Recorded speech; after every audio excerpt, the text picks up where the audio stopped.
नाजरीन, टीवी मेजबान इकरारुल हसन ने लाहौर के ग्रेटर इकबाल पार्क में खातून टिकटॉकर के साथ पेश आए दस्तराजी के केस में गिरफ्तार मुलजमान से पैसों की वसूली की टेलीफोनिक गुफ्तगू सामने आने के बाद आयशा अकरम की हिमायत करने पर माफी मांग ली है। ख्याल रहे कि इकरारुल हसन ने ये वीडियो बयान खातून टिकटॉकर के साथ ही रैम्बो की टेलीफोनिक गुफ्तगू सामने आने के बाद जारी किया, जिसमें खातून टिकटॉकर और उनके साथी के दरमियान फोन पर जेल में शिनाख्त होने वाले मुलजमान से रकम लेने की गुफ्तगू की जा रही है। इकरारुल हसन ने सोशल मीडिया अकाउंट्स पर जारी एक वीडियो पैगाम में आयशा अकरम का साथ देने पर माफी मांगी है। अपने वीडियो बयान में इकरारुल हसन ने कहा कि मैं ये वीडियो आप सबसे गैर मशरूत माफी मांगने के लिए बना रहा हूँ। हो सके तो मैंने पिछले 8 से 10 बरस में जो काम किया, इस काम के सदके मुझे माफ कर दीजिएगा।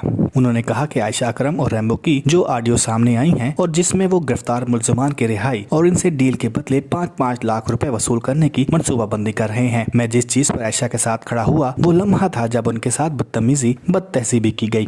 उन्होंने कहा कि बाद में भी जब आयशा की झूठी सच्ची वीडियो सामने आई तो भी मेरा ये ख्याल था कि इसका किरदार इसके और उसके अल्लाह का मामला है, मगर अब वो खुद जालिम बनने की मनसूबाबंदी कर रही है। अपनी बात को जारी रखते हुए उन्होंने कहा कि गरीब झूठा ये सच्चा जिसे गिरफ्तार करवाया गया है और यकीनन आप झूठे लोगों को भी गिरफ्तार करवाएंगी ताकि ज्यादा से ज्यादा पैसे वसूल किए जा सके। मुझे कतन अंदाजा नहीं था कि मैं एक ऐसी लड़की के साथ खड़ा हूँ। उन्होंने कहा कि ये लोग इस ऑडियो में खुद कह रहे हैं कि जो गिरफ्तार हुए हैं वो गरीब लोग हैं और 5-5 लाख रुपए नहीं दे सकेंगे।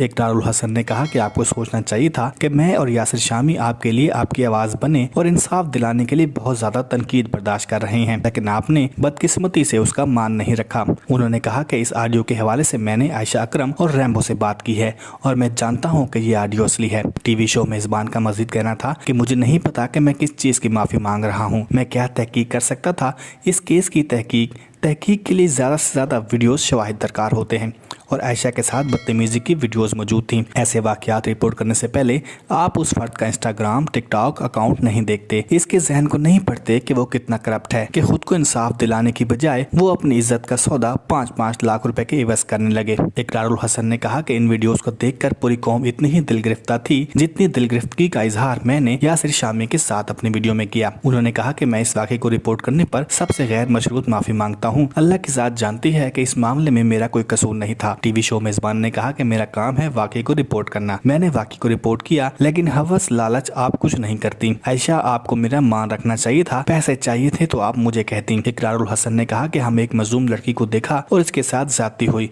हम इसकी मदद के लिए पहुंचे, उसे बहन खा, इसके सर पर हाथ रखा, लेकिन उसने अपने भाई को जलील करवा दिया। उनका कहना था कि मुझसे जालिम और मजलूम में फर्क करने में बड़ी भूल हुई। नाजरीन, ख्याल रहे कि रवां बरस अगस्त में मीनार पाकिस्तान वाकया रिपोर्ट होने के बाद यासिर शामी ने खातून टिकटॉकर का इंटरव्यू लिया था और इसी इंटरव्यू में इकरारुल हसन ने आयशा अकरम की हिमायत भी की थी।